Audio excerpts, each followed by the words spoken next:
नमस्कार दोस्तों, अलौकिक रहस्यमयी आध्यात्मिक सच्ची घटनाओं की इस सीरीज में आपका स्वागत है। मैं आ गया हूं आप लोगों के लिए एक सच्ची अलौकिक घटना लेकर के।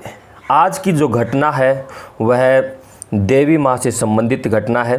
देवी माँ के जो भी उपासक हैं उनकी श्रद्धा इस घटना के श्रवण के पश्चात देवी माँ में और भी अधिक बढ़ जाएगी। दोस्तों, गोविंद प्रसाद श्रीवास्तव मजिस्ट्रेट रहे हैं। 1957 से 1989 के दौरान उन्होंने उत्तर प्रदेश में अपनी सेवा दी है। उन्होंने एक पुस्तक लिखी है अतीन्द्रिय लोक। अतीन्द्रिय लोक में उन्होंने अपने जीवन में घटित उन अतीन्द्रिय घटनाओं का वर्णन किया है जो पढ़ करके किसी को भी अध्यात्म की ओर उन्मुख होने के लिए प्रेरित करती हैं। तो यह बात सन 1973 की है। 1973 की चैत्र मास की नवरात्रि चल रही थी। उस समय जज साहब जो थे गोविंद प्रसाद श्रीवास्तव जी, उनकी पोस्टिंग सीतापुर उत्तर प्रदेश में थी। उस समय सीतापुर में यह बहुत ज़ोर शोर से बात फैल रही थी कि छाया मिश्रा, जो कि जज साहब की बेटी विजय लक्ष्मी पंडित की सखी थी, सहेली थी, वह धर्मशाला के एक प्रांगण में बिना कुछ खाए पिए लगातार हवन कुंड की अग्नि सह रही है और देवी माँ की आराधना कर रही है। वह न कुछ खाती है और न ही पानी पीती है। तो गोविंद प्रसाद श्रीवास्तव जज साहब की बेटी विजय लक्ष्मी पंडित ने उनसे ये बात बताई और बार बार आग्रह किया कि मेरी सहेली इस प्रकार से धर्मशाला में हवन कुंड के सामने बराबर अग्नि सह रही है और माँ की आराधना कर रही है, तो हमें उसे देखने के लिए जाना चाहिए। बहुत से लोग और बहुत से उसके कॉलेज के सहपाठी उसके दर्शन हेतु वहाँ पर गए भी, लेकिन जज साहब ने इस बात को टाल दिया। वो वहाँ नहीं जाना चाहते थे क्योंकि वो लिख रहे हैं कि मैं इस प्रकार की बातों में सहज भाव से विश्वास नहीं करता था। मुझे विश्वास नहीं था कि ऐसा भी क्या सच में हो सकता है। खैर, अष्टमी आई और अष्टमी के दिन हवन कुंड के सामने जो आराधना कर रही थी देवी माँ की, उसका समापन होना था। तो उस दिन तो उसकी बेटी, जज साहब की बेटी ने ज़्यादा ही जिद करके अपने पिता को वहाँ लेकर के चली ही गई। अब मैं कहानी को इस प्रकार से सुनाता हूँ जैसे कि जज साहब स्वयं सुना रहे हो, स्वयं लिख रहे हो, तो आपको सुनने में अच्छा लगेगा।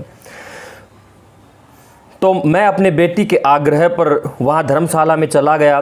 धर्मशाला में जाके देखा तो छाया मिश्रा जो थी वो अब धर्मशाला के एक कमरे में बैठी हुई थी। यज्ञ का समापन हो चुका था। मैं भी उस कमरे में प्रवेश कर गया। जैसे ही मैंने कमरे में प्रवेश किया, अन्य जो सदस्य थे वहाँ से उठ कर के चले गए, लेकिन छाया मिश्रा व उसके माता पिता उस कमरे में ही रह गए। जैसे ही मैं और मेरी बेटी कमरे में अंदर गए, छाया मिश्रा सामान्य अवस्था में थी। उसने मुझे प्रणाम किया। वह अपनी सहेली से स्नेह अभिवादन के पश्चात हम वहाँ पर सभी बैठ गए। मैं भी देवी का उपासक रहा हूँ और देवी की आराधना करता रहा हूँ।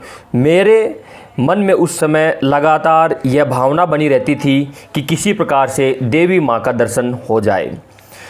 हम वहाँ पर सभी बैठे ही थे कि अचानक कमरे में घोर अंधेरा छा गया और उस गहन अंधेरे में देवी माँ का दिव्य स्वरूप उभर कर सामने आया। वह अनंत यौवना थी, अनंत रूपसी थी। उनको देख कर के ऐसा लगता था कि जैसे आयु का पैमाना वर्षों में नहीं युगों में हो। उन्होंने रेशमी साड़ी पहन रखी थी जो कि कुछ बनारसी सिल्क जैसी थी, लेकिन साड़ी महाराष्ट्री पद्धति से बांध रखी थी, जिस प्रकार से भरतनाट्यम शैली में बालिकाएं बांधती हैं। सामान्यतः देवी माँ के 2 ही हाथ थे, 4 हाथ उस रूप में नहीं थे और वह सिंह वाहिनी नहीं थी। और मस्तक पर स्वर्ण का गोल रतन जड़ित मुकुट था। मैं देवी माँ की ओर भक्ति और स्नेह की भावना से ओतप्रोत होकर समर्पण की भावना से उनकी तरफ देख रहा था। तभी माँ ने पूछा कि दर्शन करना चाहते थे, लेकिन मेरे मुंह से कुछ नहीं निकल सका, क्योंकि मैं पूर्ण समर्पण की भावना से देवी माँ के उस रूप में बिल्कुल खो गया था। माँ ने दोबारा पूछा कि दर्शन करना चाहते थे। मेरे मुंह से निकला हाँ माँ। माँ ने कहा दर्शन कर लिया। मेरे मुंह से निकला हाँ माँ।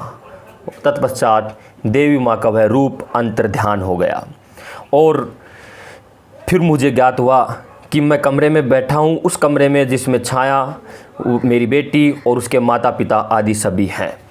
जब देवी माँ का ये दिव्य रूप का दर्शन हुआ, उस समय मुझे वहाँ पर सिवाय अंधेरे में देवी माँ के उस दिव्य स्वरूप के अलावा कोई नहीं दिखाई दिया।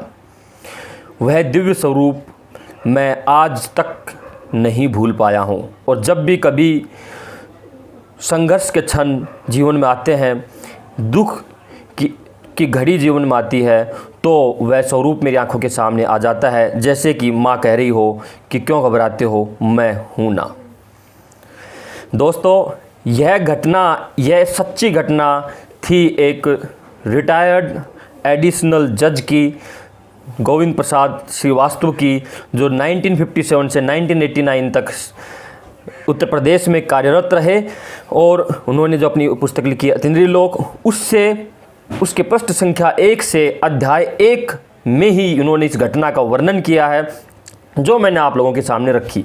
तो आप लोगों को यह घटना सुन करके आप लोगों के अंदर एक अपूर्व श्रद्धा का जागरण देवी माँ के प्रति अवश्य हुआ होगा और आपने आज यह भी जान लिया होगा कि क्या जिस प्रकार के चित्र देवी माँ के होते हैं, क्या देवी माँ उसी प्रकार की हैं या किस प्रकार का उनका स्वरूप है। तो दोस्तों, देवी जो स्वरूप होता है, वो दिव्य जो शक्तियाँ होती हैं, ये अपने आप को विभिन्न स्वरूपों में प्रकट कर सकते हैं। सिंह वाहिनी रूप में प्रकट हो गई, कभी 4 भुजाधारी रूप में प्रकट हो गई, कभी 2 ही भुजा के रूप में, सौम्य रूप, शांत रूप, सौंदर्य रूप में प्रकट हो गई। तो ये माँ का अलग अलग रूप होता है। जब कभी दुष्टों का संहार करना हो तो माँ काली के रूप में खप्पर हाथ में है और रक्तपान करने के लिए आतुर खड्ग हाथ में लिए हुए प्रकट हो गई।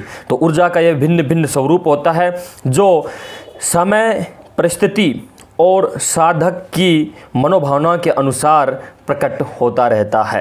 तो दोस्तों, यह थी आज की सत्य अलौकिक घटना। कैसी लगी आप लोगों को ज़रूर बताना। इसी के साथ मैं इस वीडियो का करता हूँ समापन।